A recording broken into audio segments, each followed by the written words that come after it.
Alam niyo ba, Lods, na merong salitaan ang mga manliligaw na lalaki na talaga nga naman kapag narinig namin mga babae, kilig na kilig kami. No? Mga simpleng salita na talaga nga namang nagpapakilig sa amin. So, ano nga ba yung mga salitaan na ito? Pusit na po tayo agad sa number 1. Maghihintay ako kahit tagaano pa katagal yan hanggang maging handa ka na. So, ito pong salita na ito na kapag sinabi po sa amin ng lalaking manliligaw namin, talaga nga namang kilig na kilig kami dyan. No? Kasi po, nakakilig naman talaga. Sabihin ba naman na maghihintay ako kung kailan ka na handa. Hindi ako mapapagod manligaw sa'yo, no? Maghihintay ako. Maghihintay ako sa iyong pagbabalik. Maghihintay ako.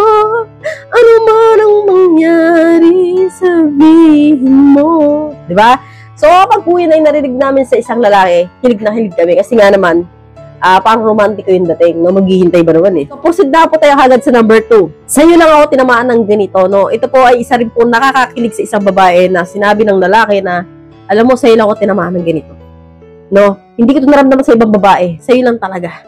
So, kakaiba ka sa mga babaeng nakilala ko. So, ang babae, Lods, gaganon yan.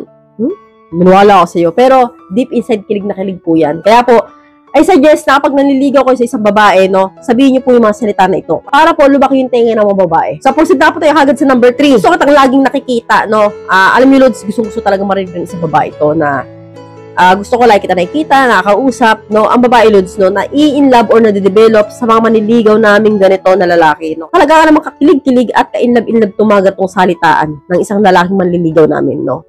Syempre, ang dating po sa amin nito, Lods, talagang gustong-gusto nyo kami. Paraning na pa rin kayo sa amin. Kaya po, ang babae talagang kilig to the bones niyan, no? Talagang kahit kayo pa'y nangangasin. So, proceed na po tayo kagad sa number 4. Ikaw ang gusto kong maging ina ng mga anak ko. Diba? Pang mag-asawang salitaan na, diba? Ibig sabihin nito, Lods, gusto mo siya maging asawa. So, kaya sinabi mo yan. Kaya ang babae niyan, Lods, so, talagang palakpak ang tenga. Kapag sinabi sa amin na, alam mo, Jinky, gusto ko tang maging ina ng mga anak ko, no? Ako naman talagang kilig na kilig ako dyan. Close open yung kepay ko dyan, eh. Or katawa na kayo. So, alam niyo, Lods, talaga namang, yung mga simpleng salitaan na yan, talaga nga namang tagos, no, sa babae. Talagang kilig na kilig ang babae. Diyan, maniwala kayo sa hindi. So, subukan ninyo sa mga manliligaw ninyo.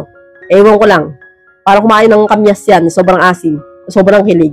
So, hanggang dito na po tayo, mga Lods. I hope you learned something in this video. More videos to come. So, stay connected and see you again to my next video. God bless. Bye-bye!